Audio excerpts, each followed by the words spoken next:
तालिबान को अफगानिस्तान पे कब्जा किए हुए आज 1 साल से भी ज़्यादा वक्त हो चुका है।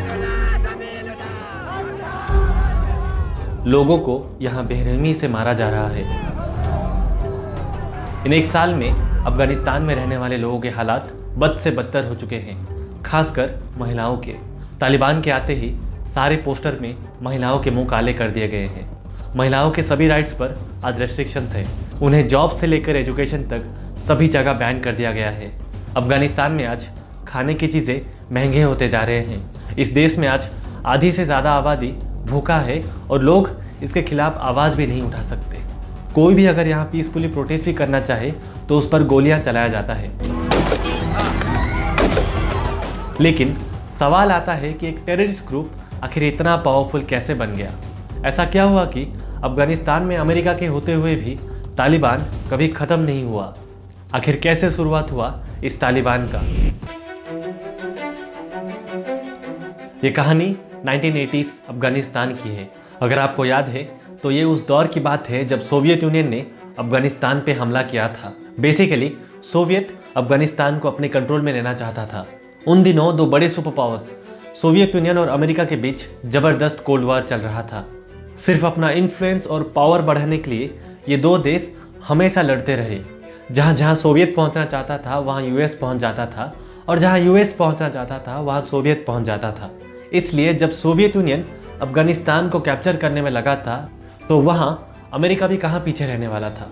लेकिन पूरे कोल्ड वॉर में यूएस और सोवियत के बीच डायरेक्ट मिलिट्री वॉर कभी नहीं हुआ था। इसलिए अपने मिलिट्री को डायरेक्ट जंग के मैदान में ना भेजकर अमेरिका ने पाकिस्तान के साथ मिलकर सोवियत यूनियन को हराने के लिए एक नया स्ट्रैटेजी बनाया। अमेरिका ने पाकिस्तान में मौजूद लोकल मुजाहिदीन फाइटर्स को फंड किया। उन्हें पैसों से लेकर वेपन्स तक सब सप्लाई किया ताकि ये मुजाहिदीन फाइटर्स सोवियत यूनियन के खिलाफ एक जंग लड़ सके। अब आप सोच रहे होंगे कि अमेरिका ने ऐसा क्यों किया? तो इसके दो बड़े कारण।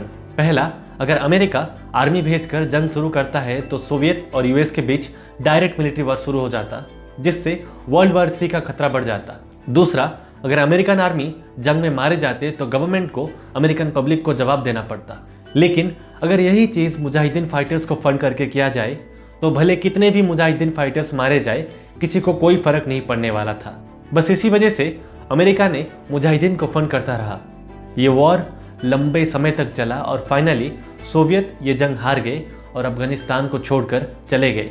सोवियत के जाने के बाद ये मुजाहिदीन ग्रुप आगे जाकर तालिबान की शुरुआत किया और इस तरह शुरुआत हुआ एक खतरनाक टेररिस्ट ग्रुप तालिबान का। सोवियत अफगानिस्तान छोड़ने के बाद भी पाकिस्तान और अमेरिका तालिबान को फंड करते रहे ताकि उनका कंट्रोल अफगानिस्तान में बने रहे। लेकिन एक दिन अफगानिस्तान में मौजूद एक टेररिस्ट ग्रुप अल-कायदा ने अमेरिका पर अटैक किया।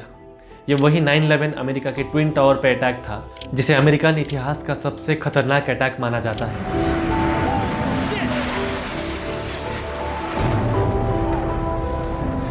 फिर क्या, अमेरिका ने अफगानिस्तान पे एक जंग का ऐलान कर दिया।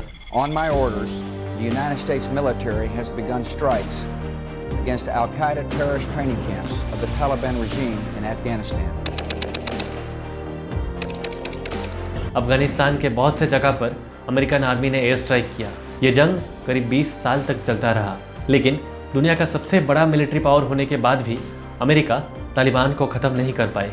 21 साल बाद $2.3 ट्रिलियन खर्च करने के बाद भी अमेरिका ये जंग कभी नहीं जीत पाए और अफगानिस्तान को छोड़कर चले गए।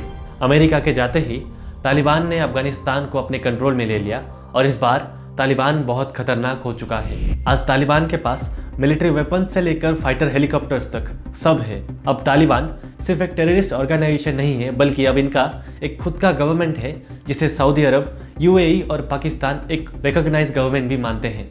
अफगानिस्तान में आज अलग अलग सेक्टर को समझने के लिए तालिबान के कैबिनेट मिनिस्टर्स भी हैं। तालिबान के आते ही अफगानिस्तान का नाम बदलकर इसे इस्लामिक एमिरेट्स ऑफ अफगानिस्तान कर दिया।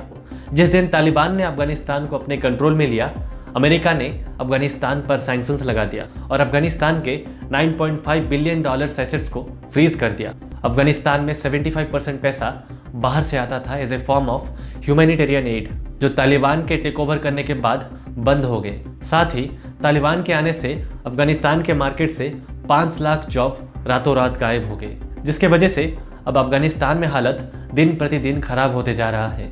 आज अफगानिस्तान में 95% आबादी भूखा है और ऐसा अनुमान लगाया जा रहा है कि ज़्यादातर इस देश में लोग भूखमरी से मारे जाएंगे। यूनिसेफ का अनुमान है कि कम से कम 10 लाख अफगान बच्चे माल न्यूट्रिशन से मारे जाएंगे। इस फुटेज को देखिए, ये औरतें वहाँ घंटों तक इंतज़ार करते हैं ताकि इन्हें बचा हुआ खाना मिल सके, और ये अफगानिस्तान में हर जगह देखने को मिलेगा। हालात इतने ख़राब है कि पैसा ना होने के कारण लोग अपने बेटियों को बेचने पर मजबूर हो गए हैं। अब इस बड़े क्राइसिस का एक और रीज़न ओपियम कल्टीवेशन यानी अफीम की खेती। अफगानिस्तान में दुनिया का सबसे बड़ा ओपियम कल्टीवेशन होता है। इस देश को opium cultivation of the world भी कहते हैं। दुनिया का 80% ओपियम अफगानिस्तान में पैदा होता है और ये ड्रग्स अफगानिस्तान से निकलकर दुनिया भर में इलीगली ट्रेड होता है, जिससे अफगानिस्तान का अच्छा खासा इलीगल रेवेन्यू जनरेट होता था। लेकिन तालिबान पावर में आने के बाद इस ओपियम कल्टीवेशन पर बैन लगा दिया गया, जिससे अफगानिस्तान का सबसे बड़ा इनकम सोर्स भी बंद हो गया। बात करते हैं अफगानिस्तान के एजुकेशन सिस्टम के बारे में।